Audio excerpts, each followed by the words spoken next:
Welcome to our third of 4 recast episodes, everyone.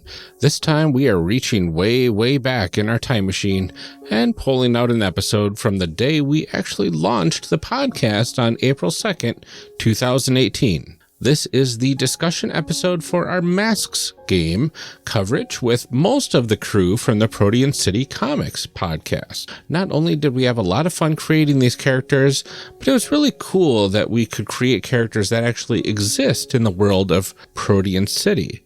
I believe 2 characters that we came up in this series of episodes already showed up in the podcast, and a major corporation we invented has played a very prominent role in recent storylines, which is also extremely cool to see. So not only did we pick this episode for a recast because of those reasons, but also we learned a ton about PbtA games, and especially how important being able to see yourself in a game is. Also, fun fact, our guests on this episode consists entirely of the current GMs for Protean City. So that's kind of cool. Coincidence? Probably. In other news, if you like what we are doing on this podcast, please consider leaving us a rating and review on Apple Podcasts or wherever you find a place to review our show. If you do, we can read your review during these cold opens whenever Amelia and I are recording together. So, unfortunately, Amelia was unable to join me for this cold open, but hopefully next time we can get together and record one of your reviews together, because we really enjoy doing it. But without further ado, how about we get on with the show? Enjoy.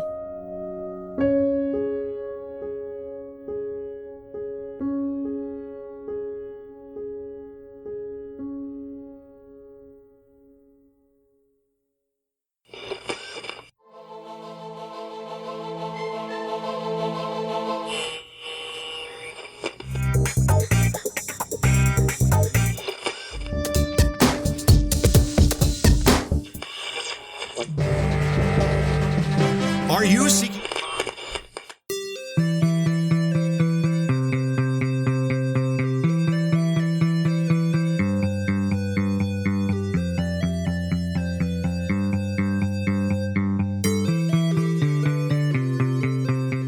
Welcome back to our discussion episode. Last time we created a superhero group for Masks, A New Generation. This episode we'll be discussing the character creation process. Let's welcome back Brandon, James, and Elsbeth, all from Protean City Comics, a Masks actual play podcast. Could you guys go ahead and introduce yourselves and tell everyone a little bit about the character you made in our last episode? Elsbeth, we will start off with you this time. Okay, cool. Hi guys, my name is Elsbeth. I'm a member of the Protean City podcast. I made a character called Cordelia Snort. It's an unfortunate name that she was given at birth. Her hero name is the Idealist, and I'm playing the Delinquent Playbook. Her powers are power negation and emotional control, and she's sort of a grungy, tomboyish 14-year-old. All right, and James? I made a transformed named Tommy Treadwell, who goes by Whip as when he's being a hero. And he is he used to be Asian, and now he's mostly car. He was transformed during a terrible auto shop accident, and he has cherry red skin, headlights for eyes, and he just wants to get out there and help people. And hope that he can find people who can see past his outer paint. His windshield wipers. Yeah. And help him see in fog, because he can't see in fog very well. All right, and what about you, Brandon? Hey, I made a Janus. My character's name is Iggy Reyes, or La Calavera, which is like those sugar skull candies. Technically, it's like the skull, but it's got a little bit of that feel to it, and is kind of decorated in those very bright colors. She has the power of bone generation and impossible mobility, and what she does is kind of has bones that sprout from her when she's in her costume look. You may have noticed that I switched pronouns from the beginning of talking about Iggy, because outside of costume, Iggy is male and uses male pronouns, and in costume, she is female and uses female pronouns, which is part of just more of the sort of double life. And as the Janus, she is not, no one knows who she secretly is when she's wearing the mask. And so having that as a additional difference in her identity makes her a little bit harder to notice, a little bit harder for people to figure out who it is, because when the rumors started to spread about who she might be and so people started using female pronouns with her, it was like, okay, yeah, we can go with that. And then lots of self-discovery to come from there.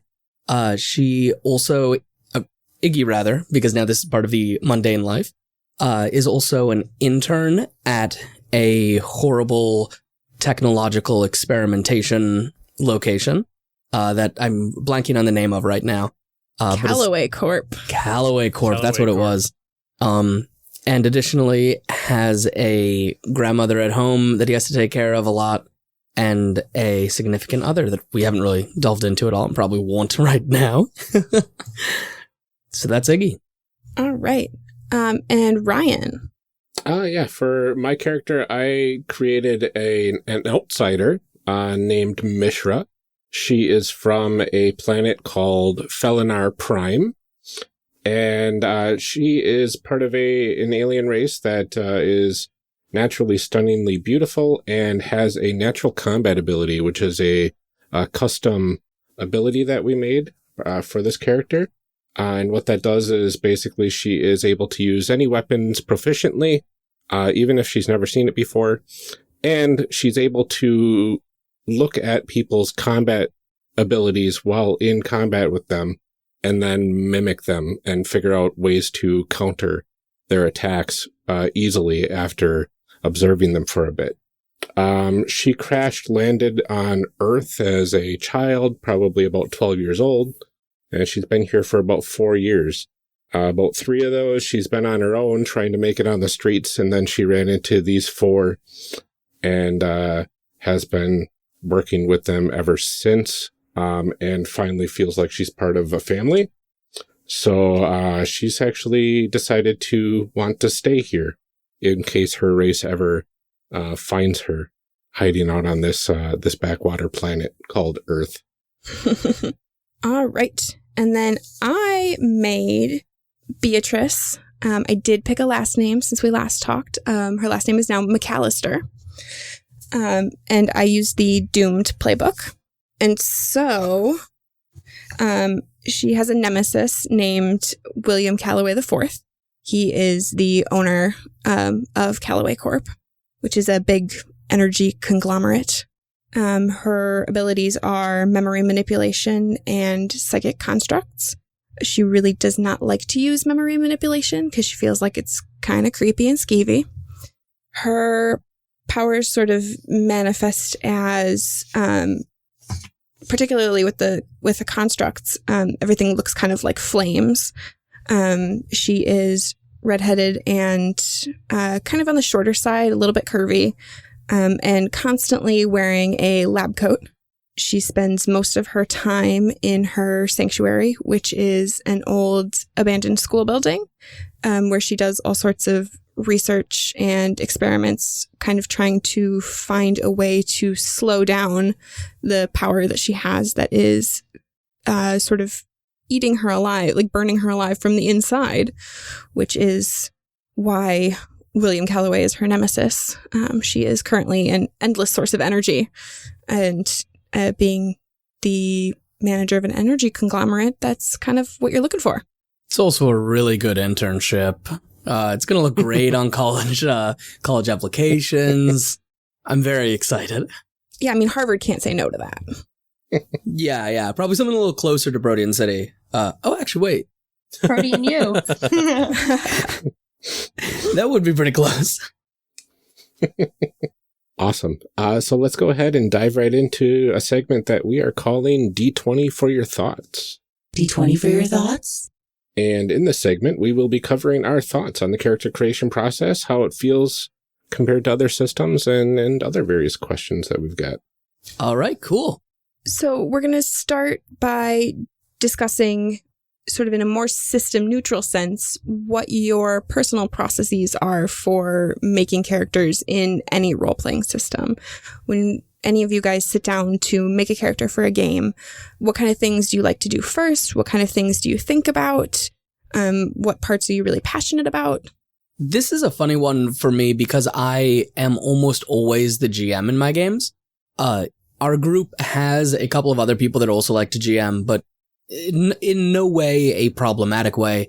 I frequently am the one who is running things, which I love to do. I love running games. And so when I do actually make a character, lots of times I have ideas in mind that have been bouncing around in my head, and I write non-player characters often enough that it's relatively easy for me to essentially sit down at a table ready to make a character.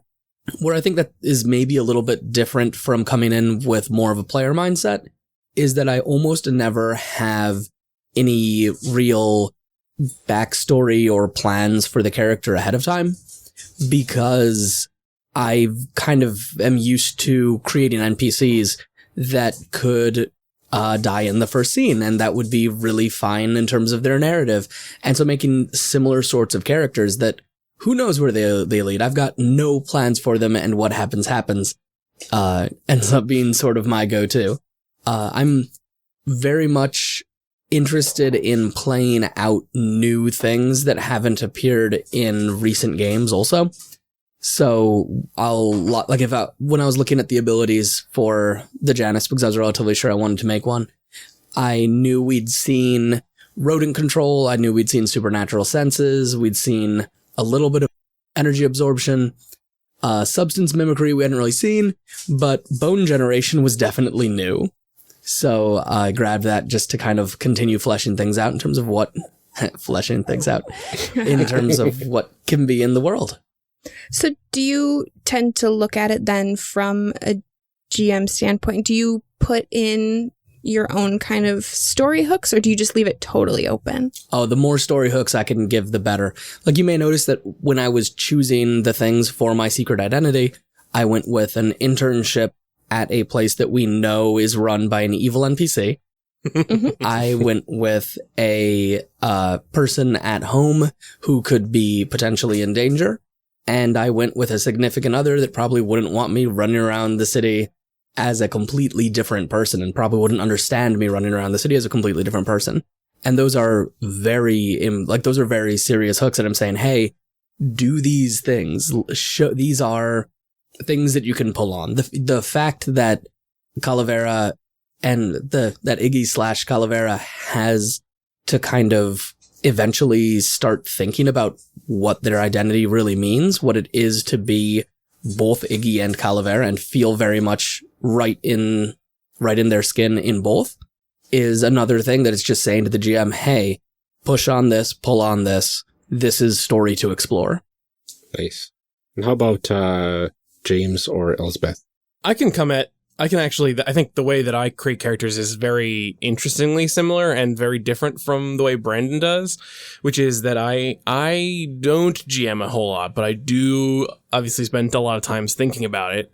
And so one of the things that I do when I sit down to make any character in any system is I think about what their belief structure is, because the thing that is most important to me is to make characters who take actions. Yeah. A lot of my early gaming was with a group that was just like paralyzed by indecision. And so at some point I made a decision that all of my characters were going to have a very clear belief structure, and that they were going to follow that belief structure just to the T, and that if that meant doing something that wasn't party optimal or really like self-serving, that was going to be okay. That if my character is pissed off by people making fun of them, then my character is going to react poorly to that. Or is my character bold and brave to the point of probably being stupid? Well, then my paladin's going to burst through the door. He's going to check to see what's behind a door by bursting through it or kicking it down. And so anytime I start to think about making a new character, I start to think, what is this world that we're building a character in? What are the types of things that are the character's supposed to be considering? And then I build out a belief structure from there, saying my character wants to do this, my character wants to do that, my character will never do this, and then building out the rest of the character from there. That's an interestingly active way to do it, as opposed to saying, who are you, rather than saying, what do you do? Because I always want to make the character who takes those actions, and I'll figure out who the character is that takes those actions later. Interesting. Yeah. That I think also is kind of interestingly also a GME sort of approach. I think James, you did some GMing in college and stuff like that. And I think that there is a tendency among GMs to go, okay, how do I play a character that pushes the story along? Yeah. Because if you've done any amount of GMing for people that, like, you know, have not spent time GMing, there will be the 3-hour-long session where nothing happens. And there was a time in my life that I was totally cool with the 3-hour-long session where nothing happens, but now it makes me cry. And so I think now you're an adult with other things to do and a limited amount of time. Yeah. So if you've got GMs at the table making characters, they will almost always make characters that move the plot forward. James and I just did a recording for an upcoming Protean City. I think it's going to be the end of March issue. That was the two of us and another just consummate professional and incredible GM that we moved along things so ridiculously freaking fast because all of us were just immediately thinking, and what's the next thing? And what's the next thing? And just kept it so punchy. And James's characters always consistently are so punchy. Yeah. Punchy to the point of some destruction sometimes. Oh, yeah. Absolutely. Oh, yeah. A lot of times, one of the first things I did when I say, like, what are the beliefs, what are the actions my character are going to take, is I think, what is the dumb thing my character is going to do? Right. The suboptimal decision. Yeah. What is the least optimal group decision that I can make? What is the decision that I can make as a character? What is the thing that my character will believe that will suck us into a story that we wouldn't have otherwise gotten into? Right. Not and I would like to spend the next hour and a half making this plan. Safe, yeah. Yeah. That's also an interesting way of looking at it, though. I think people who do actual play podcasts tend to think that way too, more than people that are sitting down and playing at a table, because there's this constant need to keep things moving forward and have it be interesting rather than optimal. And I know sometimes when you're sitting and playing at a table, you really want your character to live for a really long time, and you want to be able to finish out this campaign. And, you know, so sometimes you don't always make the most interesting decision, but you make the best decision. Whereas when you're playing for other people, there's a sort of need to keep everyone interested and say, you know what, this is like not a good choice, and I know that, but it's what my character would do, and it makes the story interesting, so we're going to go ahead and do it anyway. That's the other thing, that where Brandon makes characters where he doesn't like flesh them out too much immediately because he's thinking about them like NPCs, where he kind of maybe like if we discover their backstory, we discover it, but if they die in the first scene, that's fine. Like he's sort of death ambiguous. I'm actively trying to create characters that will die. But we're going to love them first, so we're going to be really upset when you kill them off. Yeah, no. That death needs to be meaningful, but it needs to happen. To give an idea of how ridiculously death ambivalent I am, Elsbeth is soon going to be running a session that introduces my player character. Ooh. And I'm so excited. I love my player character. I'm very invested in him. And it recently occurred to me that there's a possibility that I don't make it through the volume. Oh, wow. And I'm okay with that. There are like 2 or 3 different, because I know like a couple of kind of core ideas that I needed to go in knowing, and there's a real decent chance of him not being able to join the team, or him not being able to go through things in the way that we think that it might go. And that is okay. And if that happens, then I'll make a different character because my characters are NPCs. It's okay. I'll protect you. I'll be sad because I'll feel terrible, but it's definitely possible. No, there would be no need to feel terrible. No, I just will because I'm attached. More I'm story. Attached to him also. Oh, well, you don't have to be. Be sad. Look, if anyone's going to die on this podcast, It's going to be Puck. It's going to be Oh me. my god. If I manage to kill my player character before James does, I will James be is going to be so satisfied. mad. He's going to be so mad. my I'll gosh. never forgive you. If I hit a certain amount of 6 minuses, I'm just going to take a piece of paper out, fold it in half, and hand it to Elsbeth. And it's just going to say, Kill me. killing a player character is a perfectly acceptable hard move in Masks. Awesome. What about you, Elsbeth? What do you kind of think about when you're making a character?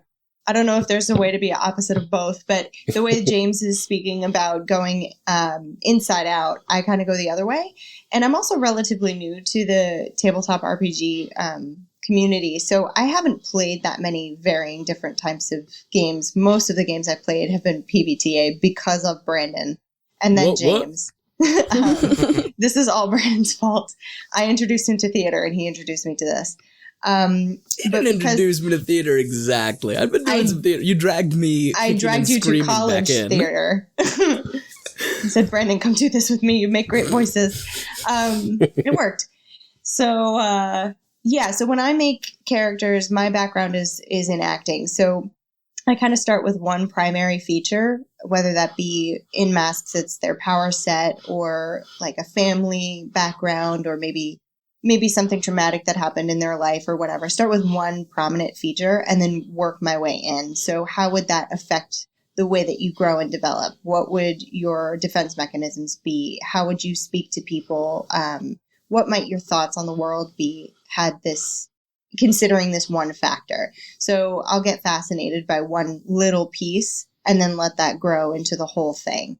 It could be a style. It could be what they study in school. It really kind of depends on my mood at the moment.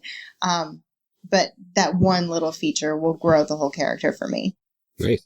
Like that kind of leads into the next question is how do we think Masks stands up to other systems that you guys have played? I know it's fairly similar to PbtA in terms of the very basic core play style.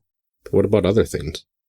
So the thing that I think that it does really well, and that I can go off on for a long time, if you let me, is that because Masks is invested in the idea that you're a group of superheroes, it gives you a lot of broadly, this is a thing that like PbtA games do in general, but it's a thing that Masks does particularly well, which is giving you these sort of open-ended hooks that build out sort of emergent story.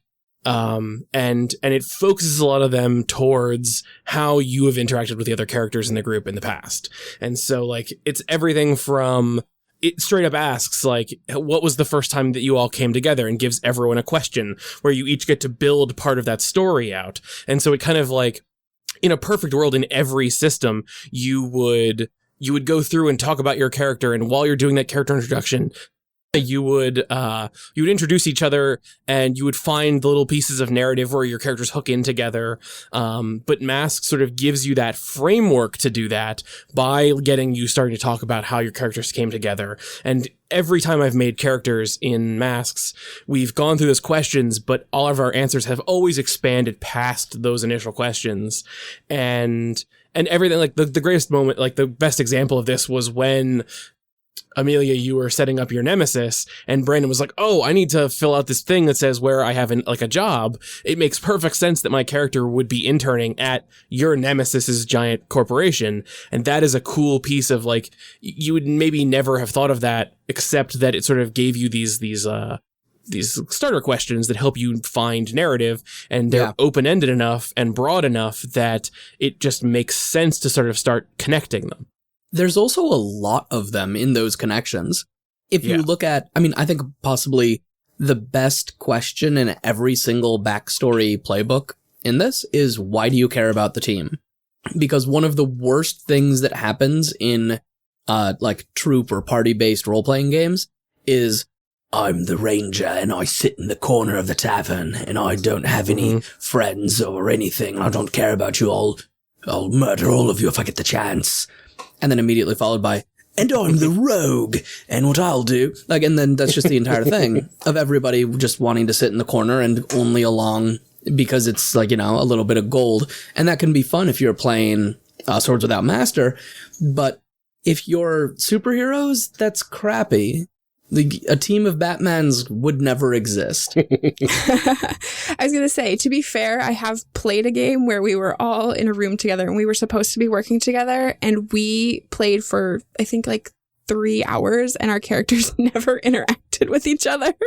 Like, we all interacted with the story and the surroundings. And I mean, we had plenty of fun, but that's not an ideal game, and certainly not why you sit around a table with your friends. Well, it's especially not an ideal game if you are doing a party-based thing, because Masks is party-based.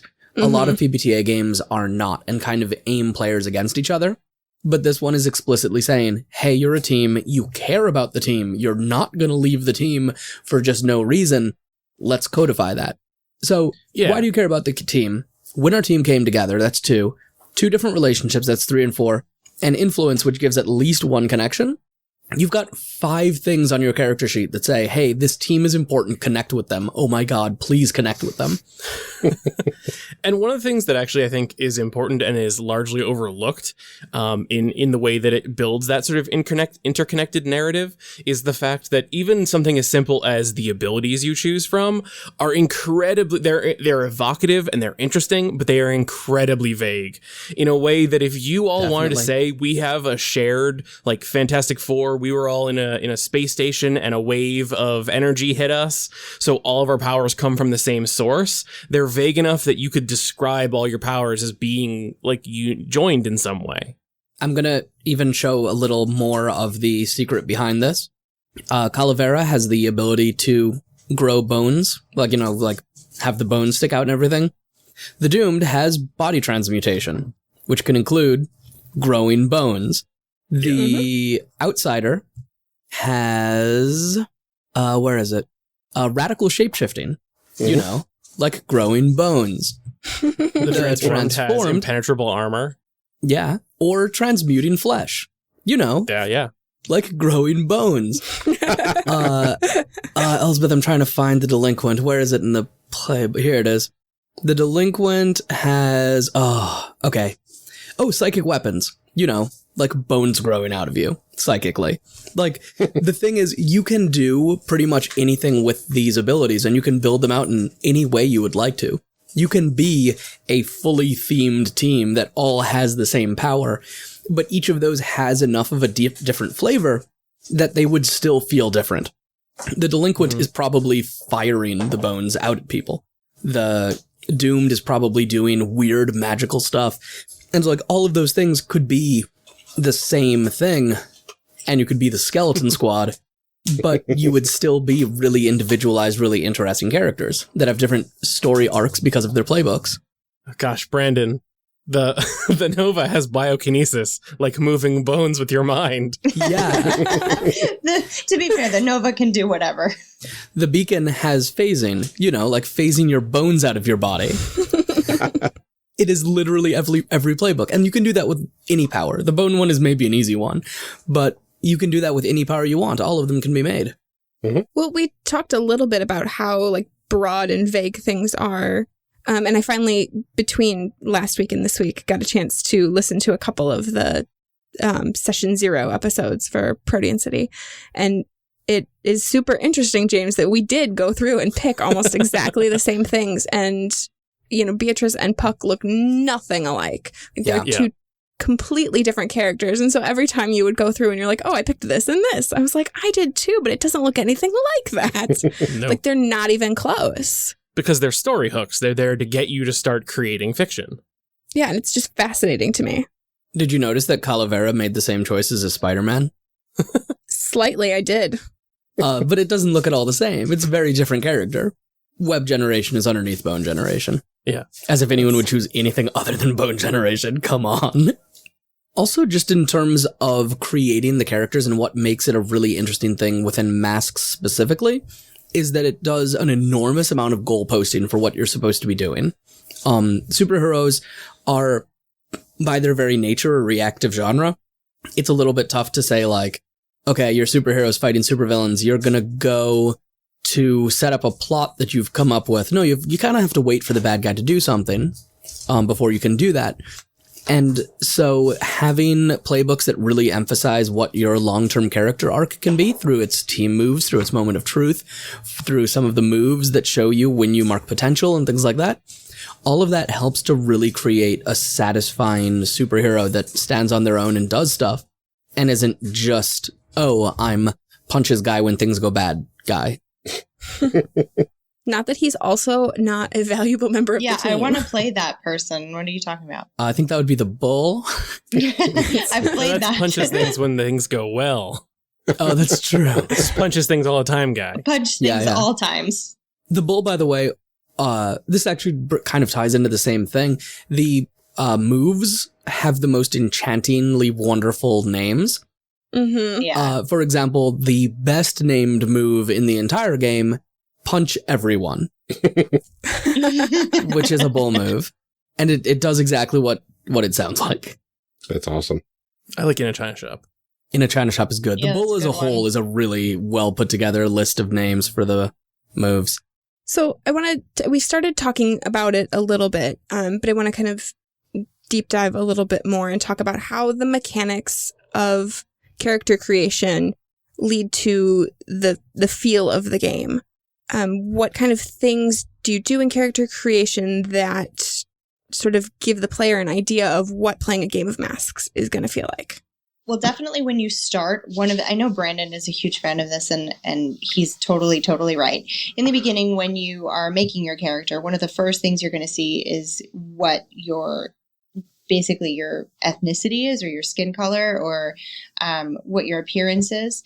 And that immediately calls attention to the fact that, hey, you can be something other than maybe what you are or what you've normally seen in media, which is great. And then that's reinforced by the art on each of the playbooks, which are just incredible. And for me, when I first was shown these playbooks, I'm like, they are the opposite. The character on the sheet is almost exactly the opposite of what I expected to see.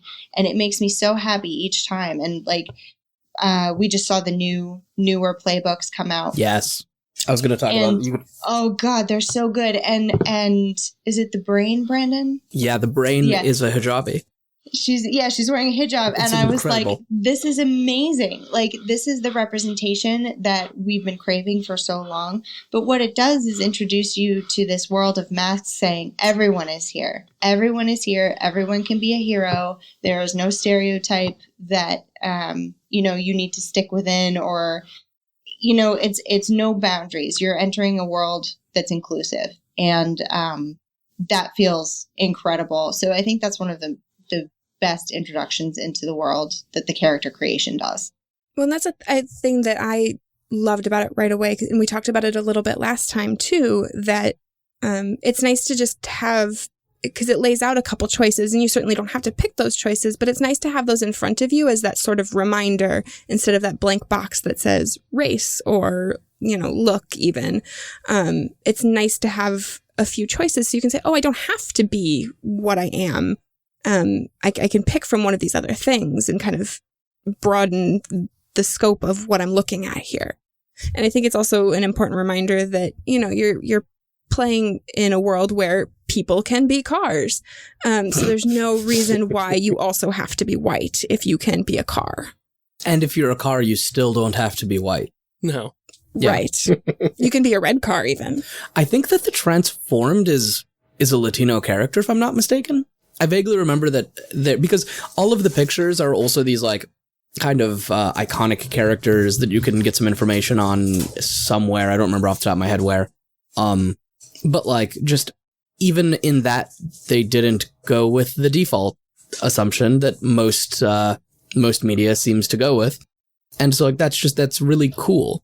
I think the thing in character creation that most to me feels like shows you what the game is going to feel like is when you hit that when our team first came together. Yeah. Because honestly, when our team first came together is a mini RPG. I have played less sophisticated micro RPGs. And the questions just really lead you through what about your character is going to be having a big effect in game. They're really carefully chosen. They make a lot of sense. And essentially, when our team first came together question is a question that the GM could ask you all the freaking time. Like the Janus having, we saved the life of someone important. The Janus is about saving people that are important to you, because it's about people being important to you. And it's the same for all of them. The doomed paying a high cost, the delinquent breaking rules, I'm trying to remember what the transformed is. Oh, being hated and feared. Like, it's the questions the GM should be asking every single time you're in a fight. And it's really nice because it really sets up an expectation of player agency throughout the game. Yeah. Which I'm just really a big fan of. Before getting into the PbtA scene, you know, most of the 80s and 90s role-playing games, they're all GM is everything and you are just yourself, and that's the only control that you have. Whereas nowadays, with games like Masks and whatnot, it's basically forcing the players to say, you know, you have some control over what's happening in this world.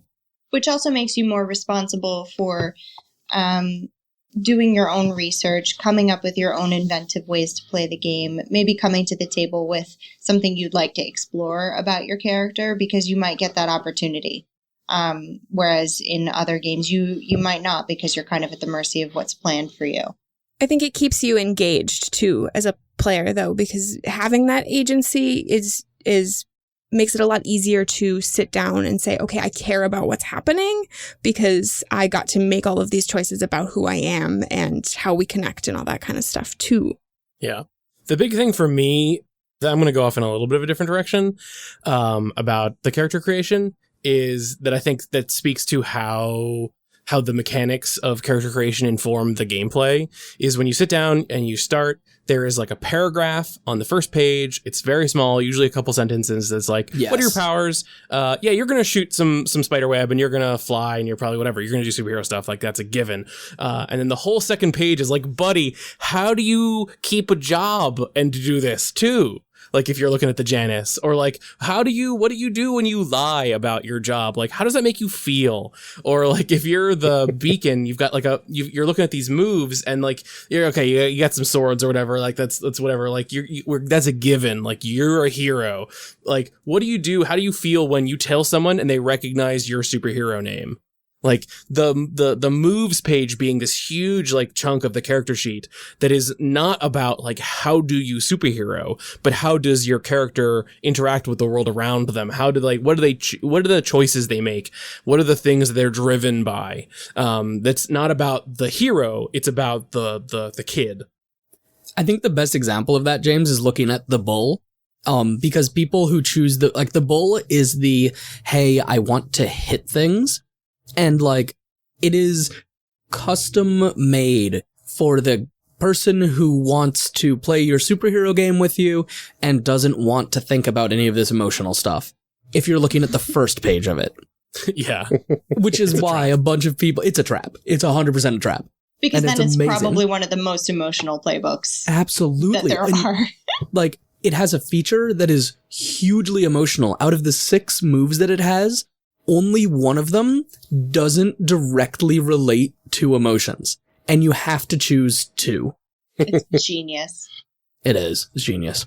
Looking at the playbooks and like the way they're laid out, it's like the front part with the look and the abilities. It's like going into a therapist's office, and it's like, this is the form that you fill out when you first sit down. Yeah. And then you go into the office, like, now we're going to start and we're going to talk about everything that we didn't have time to fill in all of those boxes. Like, you've checked your couple things and you're like, not even close to done. We are just getting started with the emotional trauma. And I think that also goes back to the PbtA style of gameplay, where like you're gonna do superhero stuff. If you are directly engaging a threat and you fail, you still do superhero stuff. You still directly engage that threat. Like, that action that you described still happens. It's just that the fallout isn't quite as good as you hoped it would be. Yeah, it can be great to have someone roll a 6- and then describe in amazing detail how cool it looks while they fight. Yeah. Or if you're Colino, you just choose to pass out because it's easier than getting knocked out 3 more times. Next time he does it, I'm flinging him off a building. I know, right? There's very few ways for you to like fail at the action.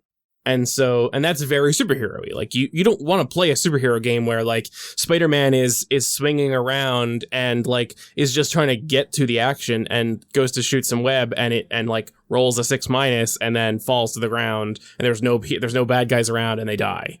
The Batman game where the difficulty class to figure out the clue to find the Joker was 15 and you rolled a 12. And then you don't get to find the Joker.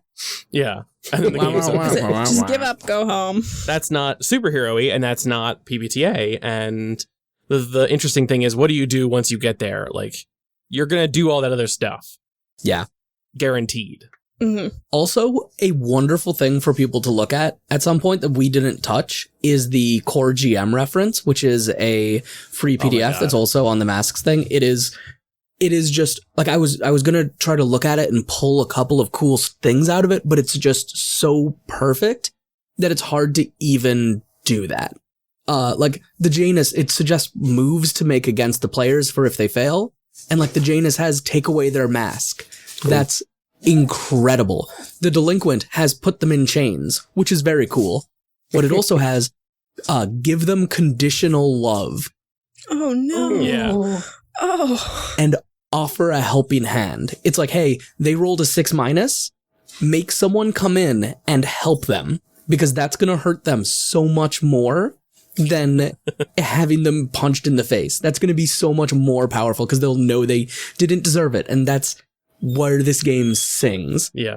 And from a GMing point of view, because I have GM'd a couple games of Masks, it's so cool to be able to go through and say, okay, well, I've got this character and this character and this character, and here are the 4 actions for each of those playbooks that the game suggests I make. So now here's a big list of things I need to do in the session that is going to like be the punchiest, emotionally like disturbing things that I can do to these characters that will like hit them in the places where they have connected with their characters. Hey, James, things are going well. You're feeling really good.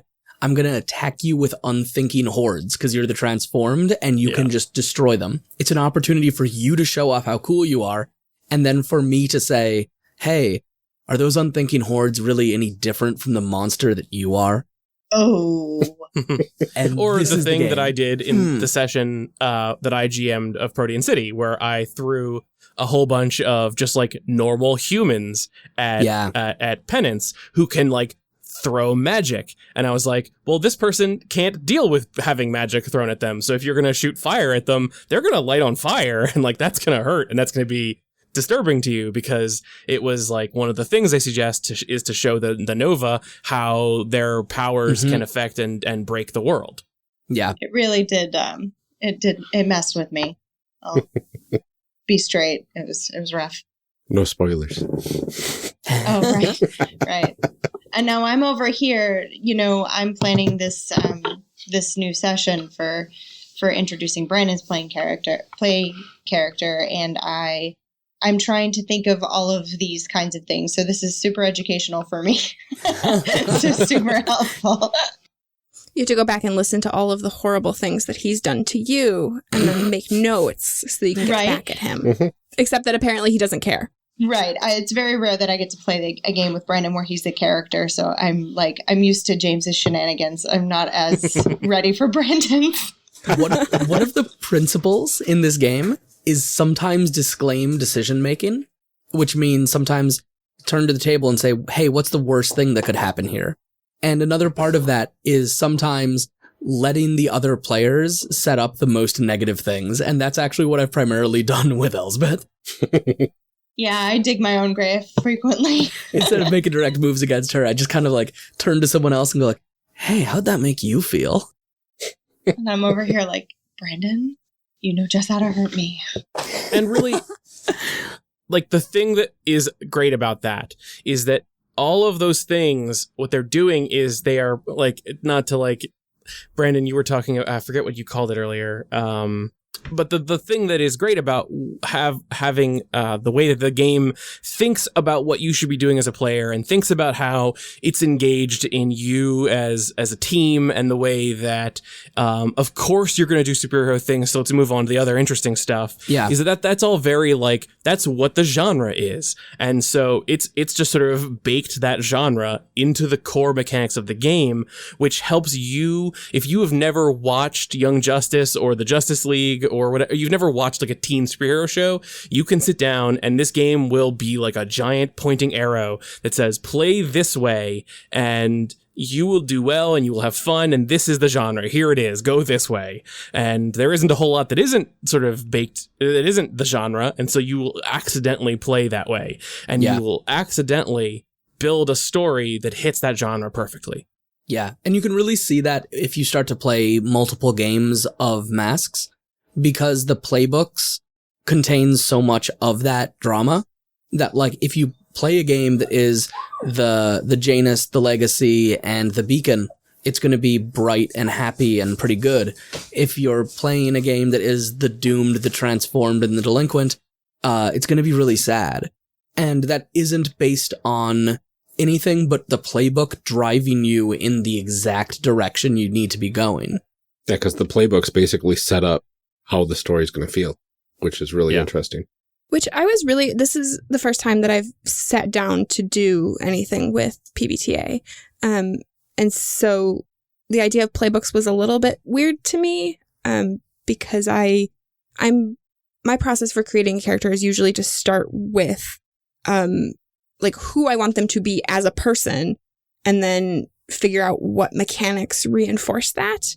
And so sitting down to do it with a playbook felt really sort of out of character for me. And I wasn't sure how that was going to work out. And I was very, very surprised at just how broad everything is and how much like detail and personal input I could still have, even though so much of it is outlined already.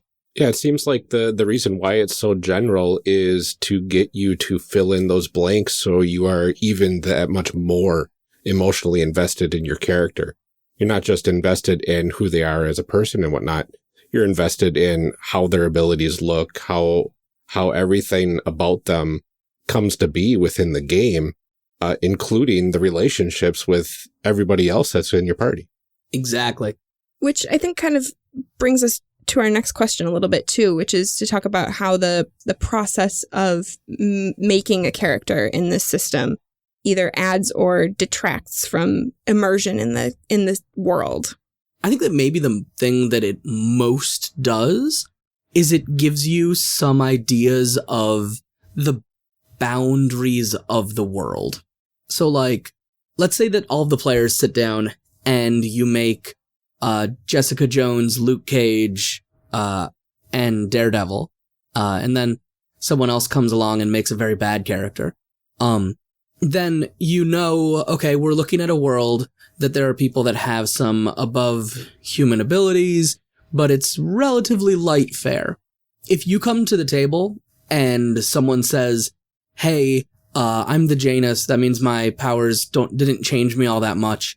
I can turn into liquid metal and fly through the internet, then you've established a very different world, you know? And, like, they can exist within the same world. Like, we've got the Defenders and the Avengers and the Great Lakes Avengers, and those are all very different things. But, and the X-Men, maybe, you know, my favorite series. But you can by creating your characters, you goalpost for the GM what kind of a world you want to see. If everybody makes a martial artist, then I should be looking at my mind-controlling, dreamscape, poison-drinking dude and saying, hey, this might be from a different comic run than the one we're writing right now. It's like inserting Deadpool into pretty much anything. Yeah, exactly. except for the Great Lakes Avengers, actually. Exactly. Yeah. Yeah, I mean, I would kind of say that Masks does have its own setting. Like, you have Halcyon City. Yeah. But really, in sitting down and creating these characters, we didn't have to worry so much about immersion because we were kind of making the world as we made the characters. Yeah. So it's I don't know, almost like a backwards way of doing it. Just to bounce off of what Brandon was saying, like one of the biggest immersion breaking things for me in character creation usually is I can't tell you the number of characters I've made in the old Serenity system or in D&D where we all sat down to make characters and we came back and I had made a character that was absolutely supposed to be in a different story. The game mechanic, and so there's kind of that like first contact. Like, when do you first contact other characters? And for a lot of games of D&D, it's very plausible that everyone will make their characters in a vacuum. And so the first time that you as a player have contact with the other player's characters is when you all sit down at the end to like talk about your characters. But the way that Masks works is it gets you past a lot of the sort of like just like fill in the blanks type stuff early and gets you straight away to that first contact where you're interacting with each other's stories and narrative and characters and stuff like that. And so it does a lot to prevent, like if you sit down and start making a Masks character and you're the player who's making that character that's like wildly powerful in a low level, like sort of Defenders style story, like you're going to find out really early that that's the case. And you're either going to pull it back or you're going to have to think about why narratively is my character that is so much more powerful hanging out with these characters, because you're building that narrative together so much earlier in the character creation process. Yeah, and I think when I'm looking at it, the only part about the actual character creation that could even remotely detract from immersion is figuring out where you want to put that +1 to your... It's like the only mechanical... Yeah, I mean, you could look at it completely from a mechanical standpoint. Okay, what moves did I choose and what will benefit me the most that way?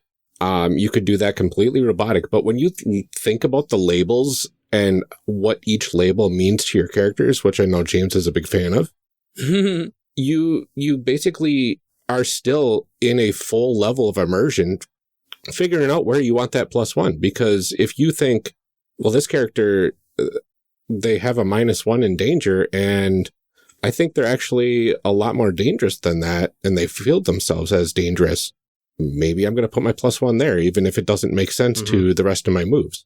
It can also connect to the relationships that you're building, because as you're building relationships, you're telling little vignettes of pieces of your life, and you're hearing pieces of the other players' lives. And there could be something in there that connects you strongly to somebody else. And maybe you were feeling really superior, but now you're feeling more mundane. And, you know, it can be affected by even just that little mini role play in the beginning that is so crucial to the character creation. So I don't even think that one stat change can pull you. It could pull you out if done that way, but it can easily be so interwoven into the story. Mm-hmm.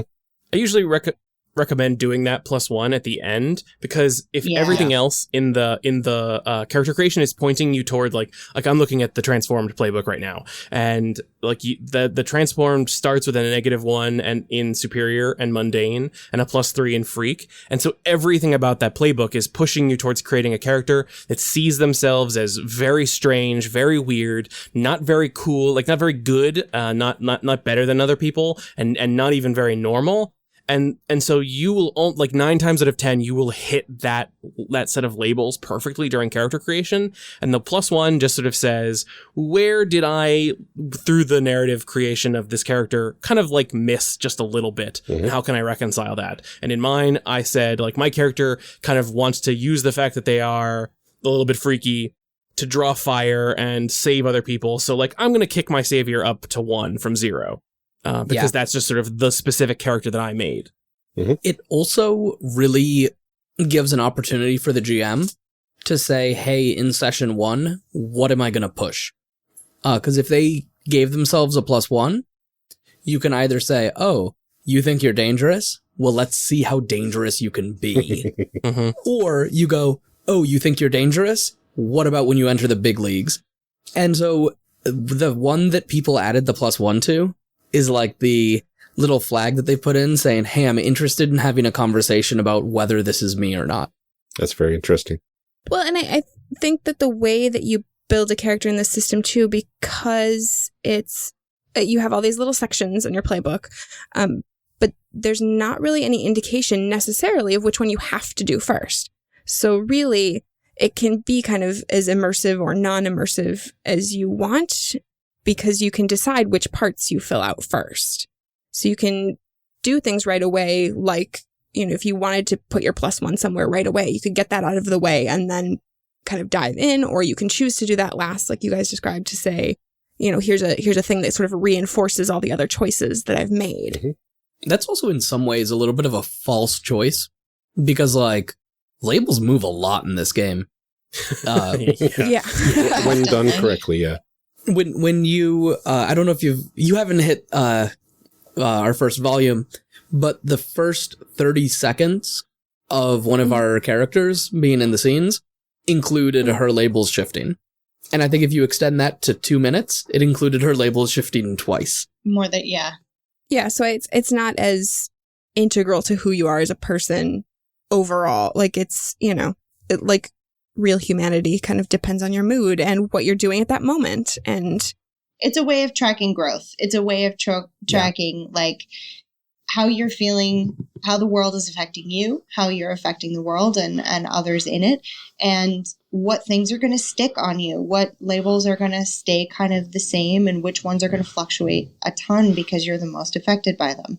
Well, and they seem to be an indication more of how you see yourself than anything, which, if you're honest, even as adults, changes day to day. Some days I feel really great about myself, and some days not so much.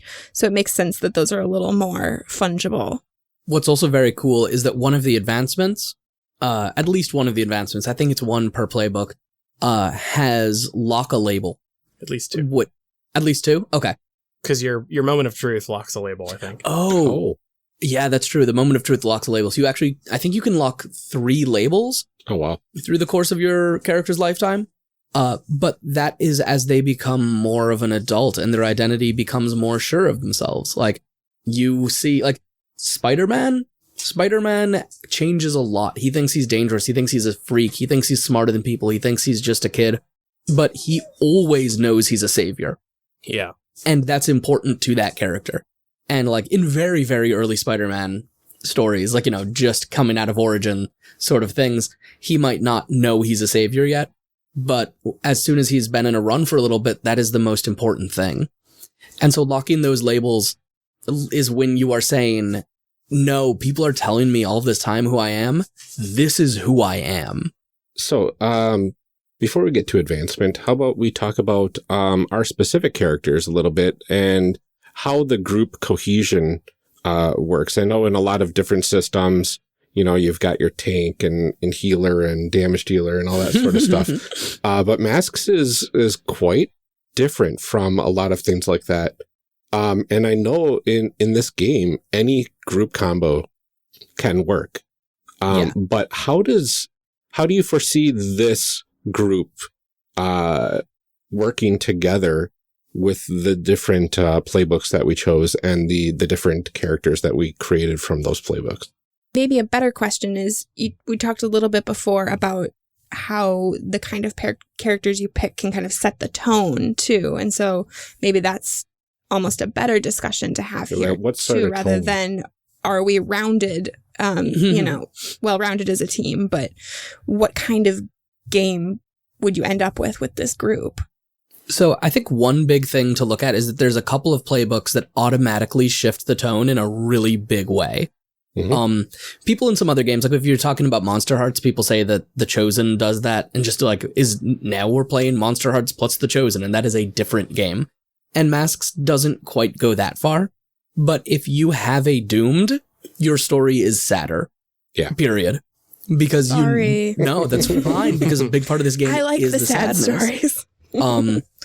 And so if you have that is automatically going to be there. If you have the beacon, you automatically are going to have extra hope, because that's what the beacon is about. Yeah. Mm-hmm. I think with our crew, we've got a couple of the very sad playbooks, but knowing that because the Transformed is also a very sad playbook, mm-hmm. and the Delinquent can often be a very sad playbook, but the characters that were built within those, I think, aren't necessarily dragging it down in the same way. I think Whip is, like, I mean, first off, it's played by James.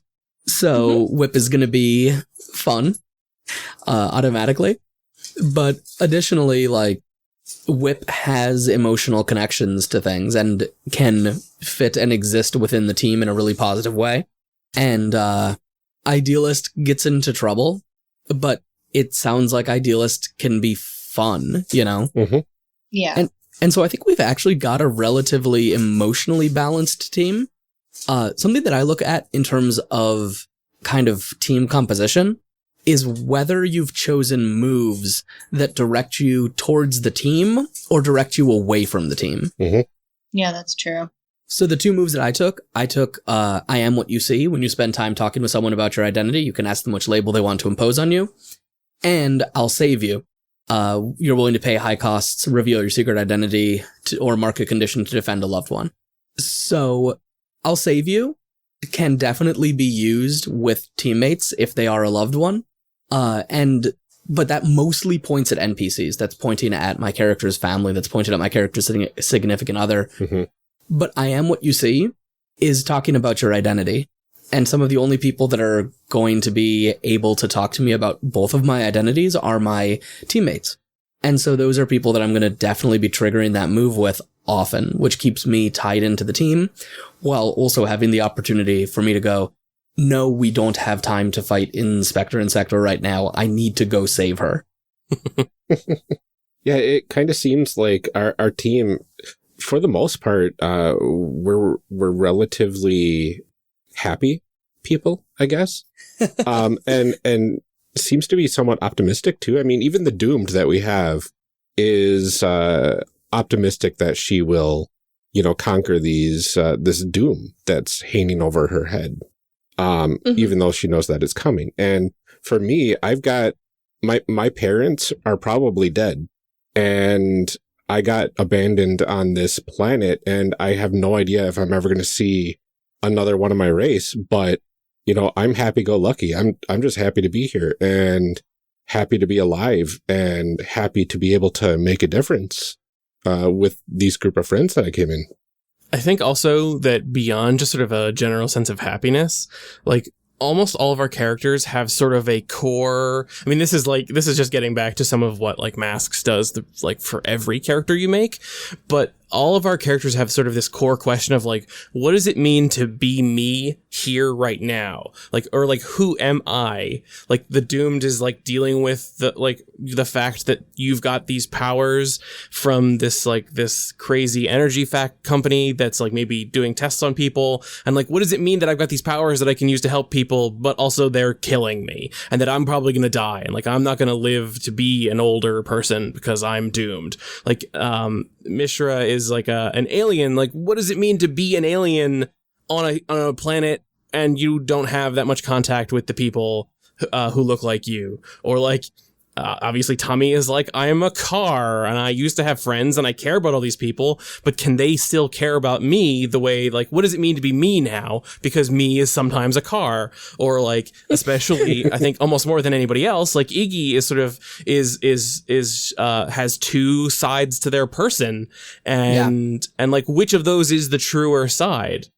The only one who doesn't sort of have that sort of like core existential question about what does it mean to be them is really kind of Cordelia. But that works because the delinquent sort of is all about breaking out of molds. And also, you don't know me, so back off.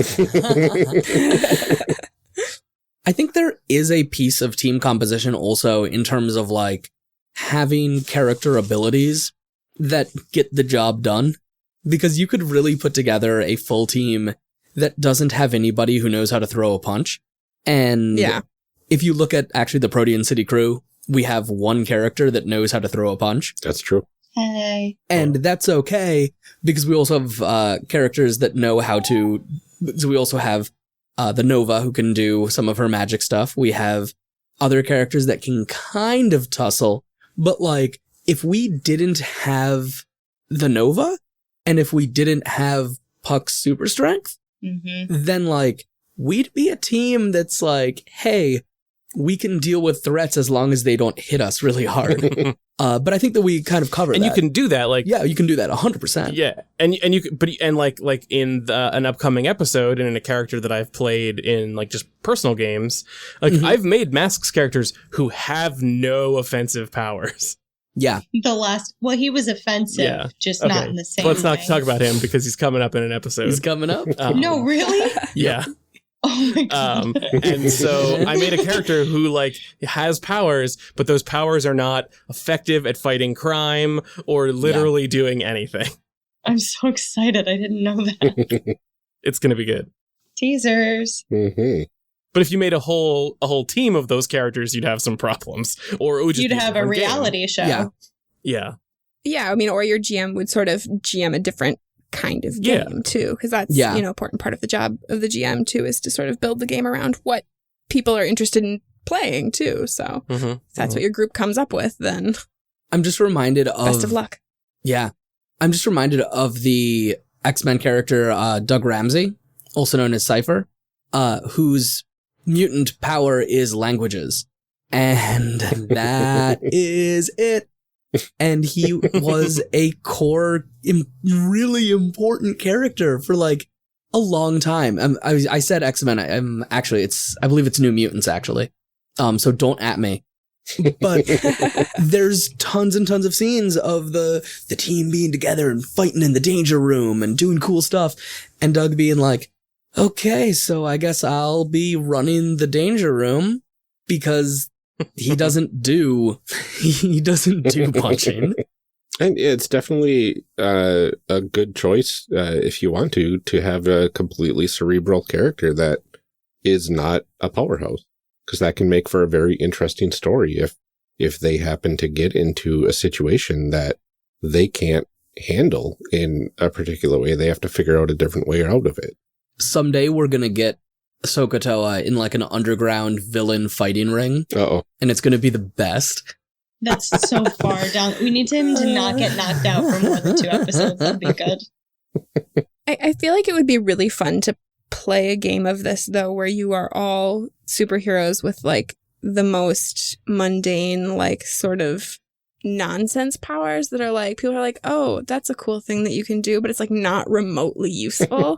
Yeah. And like what that feels like in a world full of people who can fly and, create swords with their mind, or, like what is that like to be the person that's like, oh, like I can bend all of my fingers backwards. Yeah, like what? I'm Jubilee. I can make fireworks.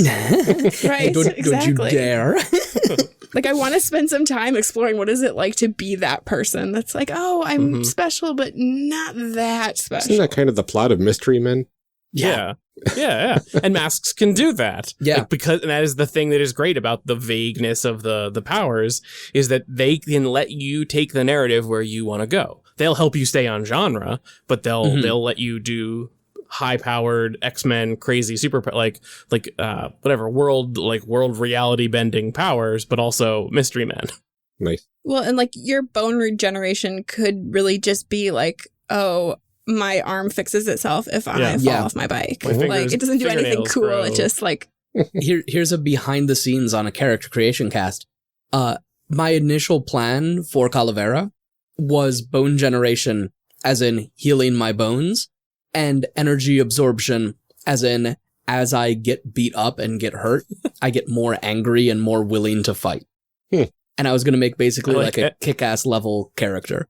nice. Well, I know we could talk about this for hours probably, but I know we're on a little bit of a time crunch. So how about let's go ahead and move on to our character advancement discussion segment and take it up a level. Take it up a level. Take it up a level. So right now we're going to talk about how characters advance, what that looks like, what it means for your character. So we're going to start really at the beginning is, how does a character level up in Masks, and what do you get when that happens? So when you roll a miss, you mark potential, which is basically a little experience track. Additionally, some playbooks have moves that also cause them to mark potential.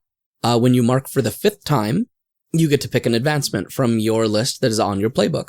It is things like take a move from your playbook, take one from another playbook, someone loses influence over you, add +1 to a label, change change how some of your features work, sometimes get a feature from another playbook, and the moment of truth, as well as a couple of other things, including taking an adult move and retiring from the life or becoming a paragon of the city.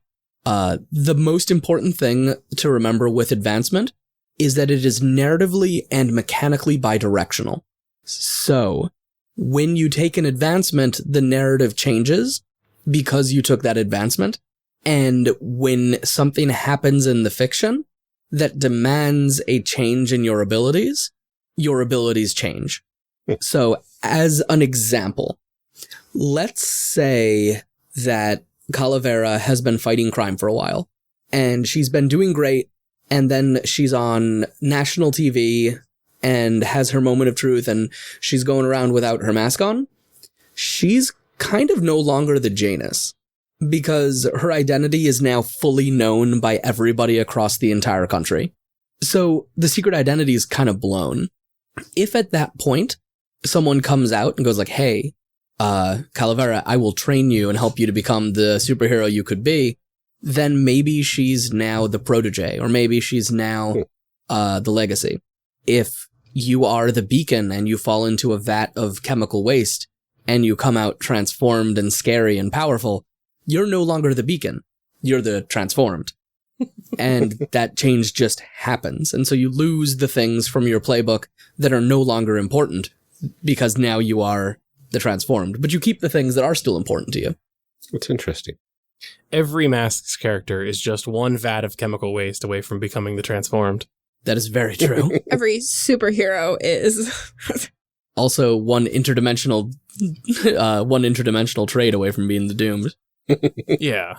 Very true. I like that because of the way that the moves are formed, and that so many of the advancements are like pick up a new move or pick up a move from a different playbook or shift your labels. There isn't that, like, and this gets back to what I was going to say about immersion breaking, is that there isn't kind of that moment where you're like, I leveled up and suddenly I have a better sword, or I can cast 6 more spells today, or like there's no like that. There isn't that like, sort of like jarring, like in the middle of the thing, suddenly I can do something totally different, because everything in the playbook is already sort of hitting the same theme. Suddenly changing the way that you like interact with the world a little bit and giving you a new like mechanical option isn't going to radically change your character, and especially because you can describe the narrative of how that plays out.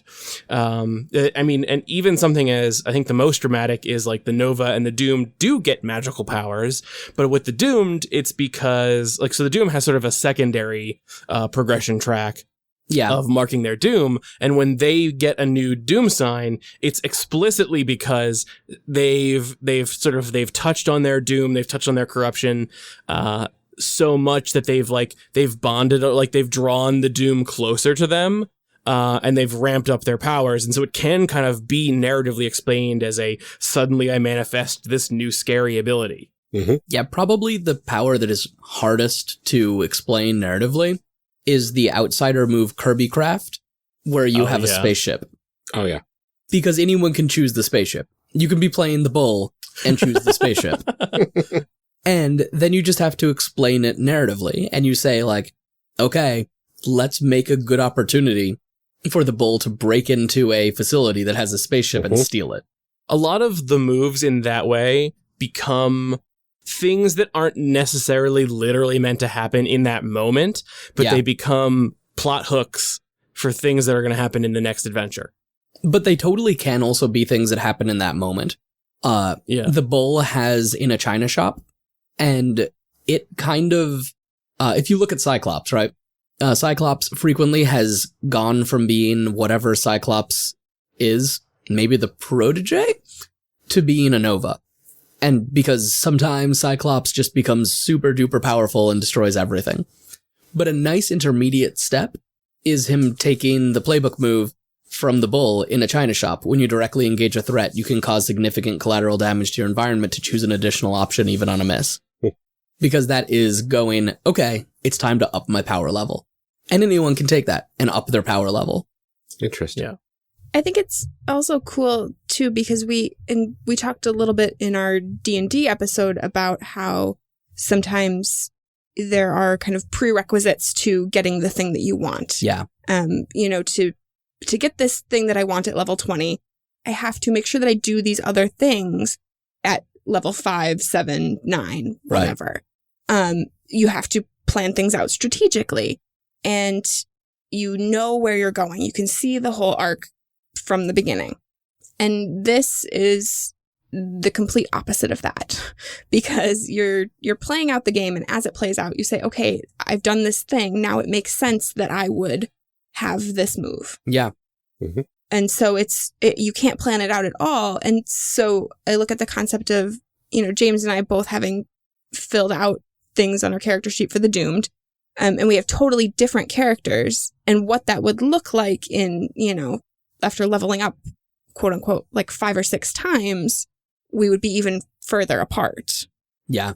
Something that is very interesting in a sort of like meta mechanical way is if you think about your typical like class, like D20 system class progression, you sort of start with like you've got one way to do things. Like you, as a wizard, you don't really have a whole lot of, you have like 1 or 2 spells early on. So like that's the way you do things. You do those 1 or 2 things.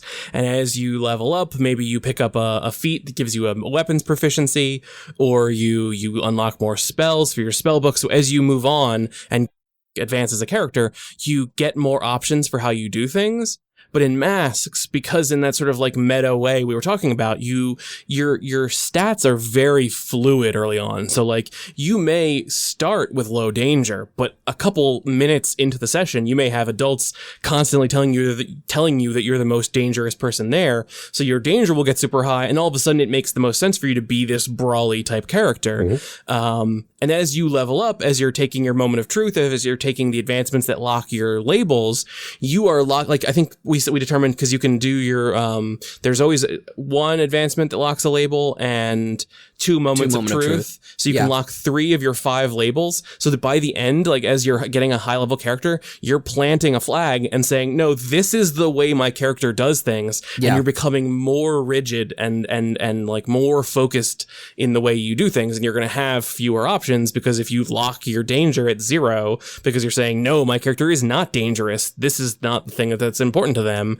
then that's just never changing it from that point on. Mm-hmm. Yeah. People think of locking a label as being like, this is where I'm going to lock my +3, but it can just as well be your -2. Yeah. Yeah. I'm not dangerous. I am Cypher. I am not dangerous. -2. Yeah. It would be so cool to play that late game transformed who locks their freak at -2 and says, no, I'm not freaky. I'm not weird. Everyone's weird. I'm normal. Like, this is just the way people are.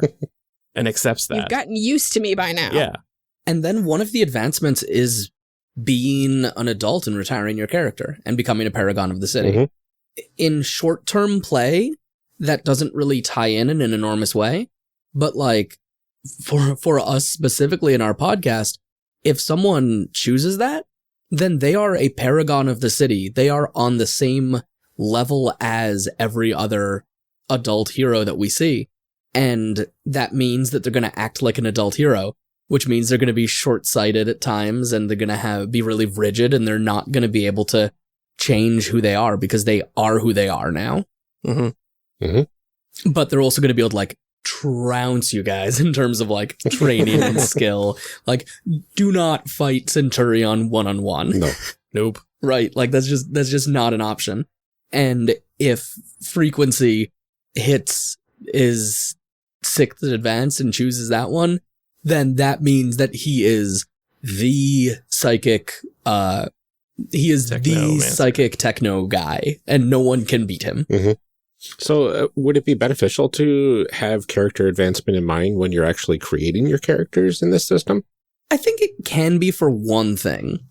Take a move from another playbook is in every Powered by the Apocalypse game. And it's a very cool thing. But at the table, it slows things down dramatically. So I think it can be worthwhile to glance through the other playbooks and see what moves might appeal to you when you hit that point. Mm-hmm. Like I was just looking at the bull and I saw There When It Matters, which lets you show up to defend somebody later on. Oh, that's good.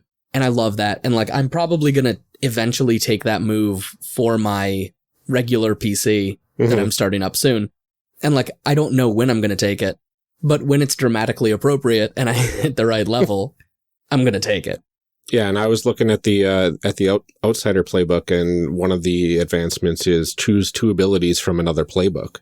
And it's like, well, I could easily dramatically increase my power, or I could wait and do something that's going to be super narrative towards the character. Mm-hmm. And it might not even be anything that's, super advanced or anything like that. Just, this is just what my race experiences when we grow up. We get new things. Bone generation. Yeah, bone generation. There you go. Yeah, I'm gonna say no. For that reason in particular, like, because so many of the moves are so narratively fluid, they give you that room. Like, I think it makes sense to wait and sort of see what happens in the game and not plan out your character. Like, just play to find out what happens. Yeah, definitely. The happy medium with that is like, I was facing that advancement that Brandon was talking about, choosing another move from another playbook. So I came in with a list of a bunch of different moves from different playbooks that I thought, okay, if this happens to my character, this could be applicable. Okay, if this other thing, maybe these 2 are applicable. So I had like a list of 8 of them and a couple of notes on each one saying, what is the catalyst for this choice? To make the playing at the table go faster, but to also not make that decision too early. Another thing to keep in mind is that bidirectional thing is that you can retire from the life at any point. Just if you choose retire from the life as an advancement, you've paid for it. And so the GM at that point should probably give you a little bit of a break and let that character maybe live the life that you set up for them. Let the player give the epilogue instead of the GM. But like, there is nothing wrong, depending upon how your team plays and how your table plays, with someone getting really angry and leaving the team, or getting really angry and becoming a villain. Ooh. And they can't continue playing as a PC, probably, but maybe they can for a little while. Maybe we can have them living in their new life for a session and see if it goes somewhere, or see if this is permanent. And if it's permanent, then we're probably not having them as a PC anymore. And either way that you go, it's pretty much all player agency based. It's what the player kind of wants. It's not the GM forcing things on the player unless, it's disrupting play for everybody else. Yeah, you could be a legacy that falls into a pit of chemical acid and comes out the transformed and say, you know what, but being transformed, being scary looking is not the most important part of my story. The most important part of my story is the legacy. And then not changing playbooks. Yeah, exactly. All right. So with all of that, thank you all for joining us for our Masks character creation discussion episode. We would like to remind our listeners where they can find everybody and what everybody's up to. Let's start with you, Elsbeth. You can find me on Twitter at The Cat on the Wall. You can also find me on our Discord, which I'm sure James will give you the link for. And I run our Instagram page at Protean City Comics. Wonderful. All right. And James? I'm James, and you can find me on Twitter at @AndTheMeltdowns, or the Discord, which is at discord.stopbackandroll.com or tinyurl.com/shrdiscord. I'm also on the Stop Hack and Roll podcast and Protean City podcast. And Brandon. Hi, I'm Brandon, and James left all of the Twitters to me. So I am personally at Dr. Captain Cobalt. We also have our 2 Twitter accounts at Stop Hack and Roll and at Protean City. But I additionally am making the game Pasión de las Pasiones, which is available in Ashcan format through Magpie Games or on DriveThruRPG. So check that out too. It's telenovelas powered by the apocalypse. Woo woo. It's pretty exciting. I really want to dive into that one at some point too. We'll have to have you back to come play through that one. It's a lot of fun, I have to say. I've been really enjoying it. Well, thank you everybody for joining us. We really appreciate it. Thank you so much for having us. It's been a delight. Thank you for having us, yeah. It's been great. Thank you so much, guys. It was so much fun. And thank you, everybody, for tuning in. Thank you for joining us for part 1 of this character creation series. We'll be back in part 2, picking up right where we left off. Character Creation Cast is a production of the One Shot Podcast Network and can be found online at www.charactercreationcast.com. Head to the website to get more information on our hosts, this show, and even our press kit. Character Creation Cast can also be found on Twitter at CreationCast or on our Discord server at discord.charactercreationcast.com. I'm one of your hosts, Ryan Bolter, and I can be found on Twitter at Lord Neptune or online at lordneptune.com. Our other host, Amelia Antrim, can be found on Twitter at Ginger Reckoning. Music for this episode is used with a Creative Commons license or with permission from the podcast they originated from. Further information can be found within the show notes. Our main theme music is Hero Remix by Steve Combs and is used with a Creative Commons license. This podcast is owned by us under Creative Commons. This episode was edited by Ryan Bolter. Further information for the game systems used and today's guests can be found in the show notes. If you'd like to leave us a rating or review, we have links to various review platforms out there, including Apple Podcasts, in our show notes. Also, check the show notes for links to our other projects. Thanks for joining us, and remember, we find that the best part of any role-playing game is character creation. So go out there and create some amazing people. We will see you next time.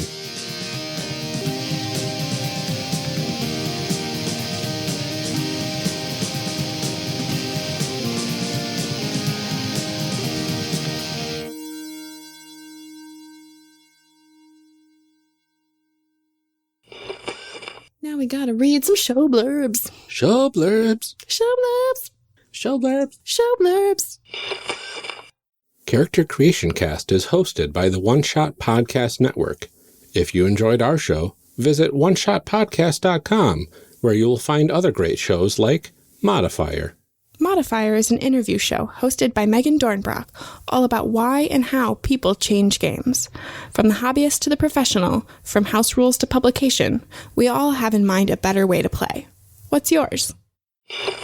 That's the better question. It's like, what are we doing? How did I get here, you guys? I'm just guessing that I sound okay. You do. Yeah, you do. You All right, sound but I can't- fantastic. Aw. You Yeah, but I sound can't thinner. Oh my god. Thank you. Oh my god. I told All Tanner right. that when he edits me, I was like, can you just make me sound a little bit thinner? That would be great. That would be awesome. Yeah, thanks, bye. Appreciate it. All right, That's definitely closing that doable. stuff down. Shut up, James. Denman. I'm sorry, Denman. Denman. Denman? Wonderful. Denman, yeah. I'll try that Like again. man who lives in Den. Wonderful. That's my superhero. Dead man. That's actually my family history. We lived in a den. I'm not kidding. Well, there you go. Like a den, like a family room kind Like of a lean-to against a rock on a mountain for years. They moved into someone's mansion in their den. We have lots of books and a fireplace. It's really cute. Great. I will try that again. Elsbeth Denman. I'm sorry. It's fun that you can say the first name and not the last name, because that's Killing usually the first name. So yeah, nailing it. Yeah, well, thank you. Oh my God, that's my cat. You can hear trying to break into the door. They're very needy. So I hang out with cats. Who knows what this game is about? Oof, not me. I got nothing. Editor James cut all of this. Oh no. Good thing Editor James is not editing this episode. Yeah. Oh my god. Please don't make Brendan Conway hate me. That'll be in my outtake. You could get by with 1d6 if you were really good. You really but- could. If you took the ability super fast rolling, Just remember. Just roll the die and remember what it said, and then roll it again. Well, then you got to add 2d6. those up. Well, I suppose you got to add them up either way, though. if you need an additional D6 in order to play masks, I will give you a D6 at a convention. We're going to start a charity. It's D6s for the children. Yeah. It's Just hand out important. dice to children in need. We'll have a television live special. Yes. Yes. There it is, Brandon. It's our Perfect. telethon. So having kind of, oh my gosh, Pippin has to be drinking from his water thing right now. Pipin. cut that. That doesn't make any sense. Give me a second. Take your time. It also has a lot of stuff that, God, I keep screwing up what I'm saying. It's Wednesday. This happens. Yeah. So I can go. Does it? If you know, let me know if I'm talking too much. But I can go through them if people want. We like hearing you talk, Brandon. Oh, thank you. My sultry tones. Okay, good. Yeah, I'm still working. It's Catching fine. up. All right. Do you take a pause between the talk there and making the actual characters, or no? We take a little bit of pause to put in a little transition. Okay, because I would love to throw some sweet potatoes in the oven. Oh, yeah. That is not a metaphor. If you really He's actually making dinner. yes, please. Yeah. I mean, what you do in your own time, I guess. But Okay, so Yeah, go. I'll be Do it. right back. Okay. Do. No, this is no. Come on. Go get your peanut butter. There you go. This is my good boy. Oh, I didn't mute my mic when I left. We heard that. He is a good boy. Just have them sing something. Oh, okay. fine, have plans or whatever, I guess. I sing the Protean City music every Wednesday morning before we listen to Protean City just to irritate Mark, like on our way to work. I'll just start singing it until he puts it on. Brandon and I, when we are prepping to record our show, usually sing our intro music for Stop, Back, and Roll. Yes. When we're getting ready to do our Yeah, when we're introduction, we always.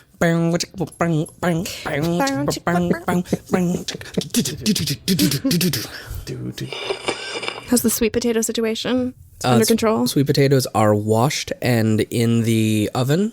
I forgot to preheat the oven, which is okay. It'll heat up with the preheating, and that should be fine. It might extend it by like 5-7 minutes, but other than that, it should be good. You don't lose a lot of quality in the skin by doing that, so I'm okay with it. And after this, we will discuss your sweet potato recipe. Yes, please. I'm really excited for that, I'm really for that interested. segment of the show. Yeah, Sure, I want to hear what toppings go in there. Are you going to be doing mashed or what's going on? We've got a very nice chili that we're using. Ooh. Oh, all right. This Not what we're here podcast for. has gone. Yep. Editor James, can you fix that? James, fix all of this. Make it sound like better. we made characters. Yep. Make us sound cool so other people want us on their podcast. I think Think we're cooler than we are. I think everybody said enough syllables where we might need a few more Q's, a few more Z's. Cute, quap, quap. It's like 24 minutes of audio, and you can make anyone say anything. There you go. Moist. Also, really great for an audio medium. Yep. Yeah. For nodding. And I did jazz hands before, too, and no one's going to know. Well, will. you sound perfect now, though, so you might be able to turn your video back Oh, yeah, on. yeah. Editor James, make it sound like she's doing jazz hands. I'm sure that you have that effect on hand somewhere, Put a right? little jazz fanfare in there. Be good to go. Let's see if ruins everything or not. No, still sounds good. All Sounds right. Welcome back. Hey. Yeah, so I made a car. No. It's a person with a car mask. I didn't know that we had to all make cars, you guys. Oh, did I not You didn't mention get they're the memo? teenage cars? Darn it. Bird heroes. Oh, game face. I'm sorry, I had a second that I lost my playbook. Oops. Gotta pull up the Janice. folder that says Protean Car Comics.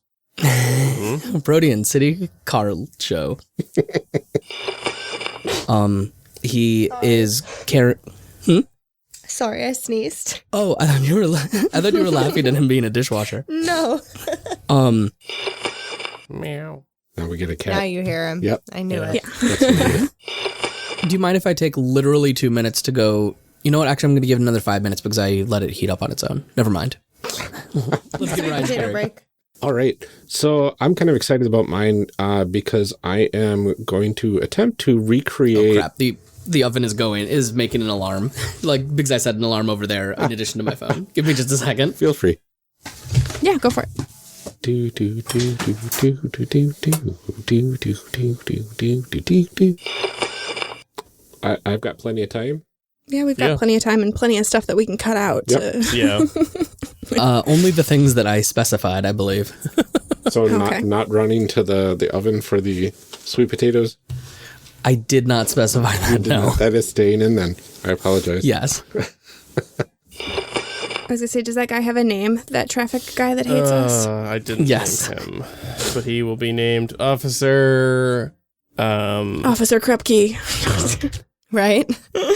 Oh God, what's a good name that isn't stolen from West Side Story?